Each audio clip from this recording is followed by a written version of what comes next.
Listen to one of the very first guest speakers for UCI, then known as Voices United for Israel, Benjamin Netanyahu, when he was the Deputy Foreign Minister of Israel in 1991. He sets the tone for our 2012 Symposium and Issues campaign, The Battle for Truth. Israel didn't have to seek out this kind of support during the first 19 years of its life because the campaign was quite clear. The Arabs were bent on annihilating us, and everyone in his right mind supported us and not them. What has happened since the 1967 war, since the Six-Day War, is that the Arabs have disguised what they seek to do, and they said, well, we don't want to destroy Israel. What we want is simply to get back the territories that they actually lost in the war of aggression, trying to annihilate us. That's false. That's not what they want. But they have built up a case that has reversed causality. They have said that these territories are the cause of the conflict and not its result. And much of the world has gone on to believe them. So we have had, since the 1967, since the Six-Day War, we really have had to launch a campaign to reverse this lie and to put forward the truth. And for that, we need help. We don't have 21 Arab countries. We don't have 21 Arab embassies with infinite money to press this public opinions claim, this false claim. We have only the truth and our friends, Jews and non-Jews, who are supportive of Israel and supportive of the truth, and we need their help in this urgent battle. There have been three great canards, great lies, big lies when it comes to Israel. The first is that the core of the problem in the Middle East, the way they put it, is the so-called Palestinian problem, which means Israel's control of Judea, Samaria, and Gaza. That's a code word. That is false. I've said before that our presence there is a result of a war that the Arabs forced upon us and not its cause. But equally, the Arab campaign against Israel is born of the fact that the Arabs persistently refuse, to recognize Israel in any boundary. The only exception so far is Egypt. And I think beyond that, when you look at the problem of the Middle East, you should look at the problems of the Middle East. There are so many conflicts, Arab and Arab, Muslim and Muslim. We've just had a war in which Iraq, an Arab country, attacked Kuwait, an Arab country, and threatened to devour a third Arab country, Saudi Arabia. That's got nothing to do with Israel, as do the myriad conflicts between the Arabs and themselves. So the real core of the problems in the Middle East is the presence of dictators and terrorists and the total absence of democracy. I think it's time that the world understood what the core problem is and demand for reformation in the Arab world. That's the first lie. The second lie has to do with the fact that they say, well, they'll tell you, all right, so the Palestinian problem isn't the core of the conflicts in the Middle East, but nevertheless it's a problem. So why don't you just hand over this territory to the PLO? After all, the PLO wants peace. They don't want peace. We know what they want. Just a few weeks ago, they were steering the missiles of Saddam Hussein in undertaking to launch a war of terror on behalf of Saddam against Americans and others. What the PLO wants is what Saddam wants. They want the elimination of Israel. And this is a very long tradition. It goes back to the 1920s. The mentor of Yasser Arafat, he himself says, is the Mufti of Jerusalem, who in the 1930s made a pact with Hitler to annihilate the Jews. He was followed by Ahmed Shukeri, the predecessor of Arafat, who made a similar pact with Nasser to destroy the Jews. And now it goes to Yasser Arafat, who made the final pact with Saddam Hussein to destroy the Jews. If it's up to the PLO, there'll never be peace, because what they want is to destroy the Jews. They should be simply put out. They're not a partner for peace. That's the second lie that has been put forward. And the third and final lie is, well, all right, okay, so the Palestinian problem is not the core of the problem, and the PLO may not want peace, but what have you got to lose? Risk it. After all, territory doesn't count. It's just a few miles. Territory does count. It counts more than ever in the age of missiles.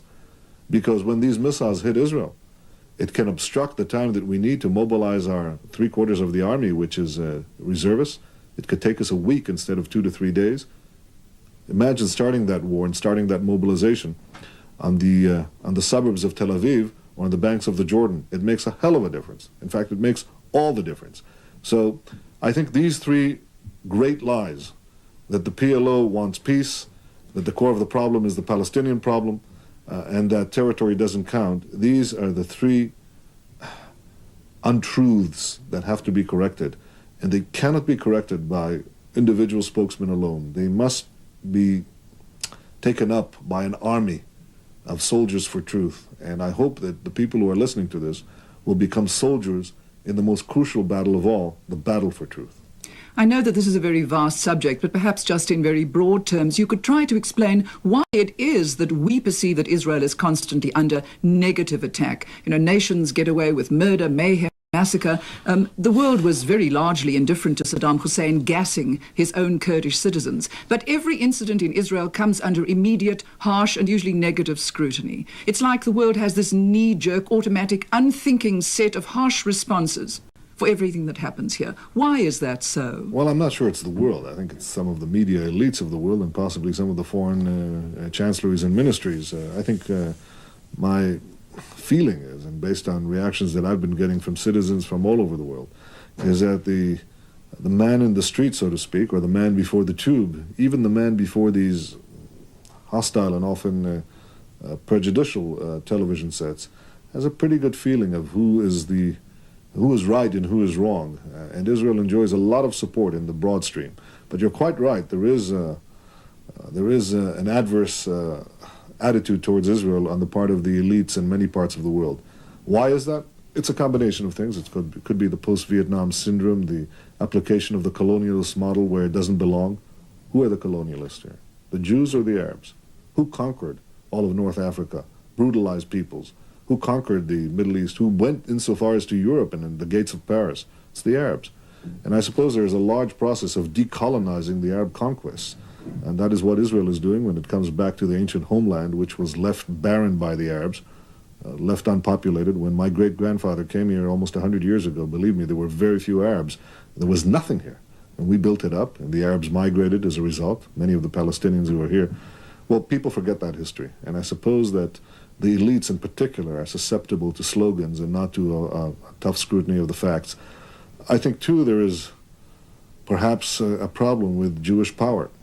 We are a people that have been accused of being or used to being victims for several millennia. We've paid the most horrendous price in the history of man and nations for this. And I guess people have got used to the idea, well, the Jew is all right as a victim, but if the Jew seizes or uses power to defend himself, there must be something wrong there.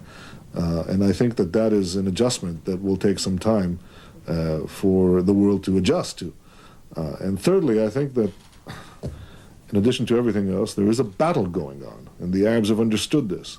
That is the battle of propaganda, the battle of falsehood that they are trying to impose. That is something that they have seized the initiative on, and we have been slow and laggard in responding to by exposing these falsehoods. I think it's never too late. I think that we can ask from any civilized person, Jew or Christian, for that matter Muslim. I even got one or two letters from Pakistan from people who have sort of rethought things recently. It's very clear that there is a nation here, a small nation, I think a brave nation, that is fighting for its life. But I would not seek out the support of the people watching this program if it were only that. I think that the story of Israel, the odyssey of the Jewish people, is really a barometer for the world's hope. I think that if Israel can make it, if a people that has been decimated and oppressed and tortured and torn and killed, we are a people that has been used to being killed for many millennia. If this people can rise from the dust and refashion its life and create a sovereignty here in its ancient homeland and rebuild it and bring life where there was no life and roll back enemies 100 times our size and stand up to the Saddams, the Gaddafis, the Arafats, the Khawatmirs, I think there is a larger message here of hope for all of humanity. Because I think our history over the last centuries has been the history of the battle of freedom against the tyrannies, I should say, of the world. And in this contest between freedom and tyranny, Israel stands at the forefront, however maligned, however distorted. This is the real meaning of Israel's adventure. And that's why I hope that the champions of freedom and the champions of truth will stand by her at this crucial time. That really brings me to the final question, Mr. Netanyahu, and in fact you've probably answered it. How would you like Israel to be portrayed? How would you like the outside world to understand Israel and to look at Israel? Truthfully, just truthfully. The need for a broader non-Jewish support of Israel is urgent. Right now you are being challenged to join forces in a new battle on behalf of the State of Israel, the battle for truth.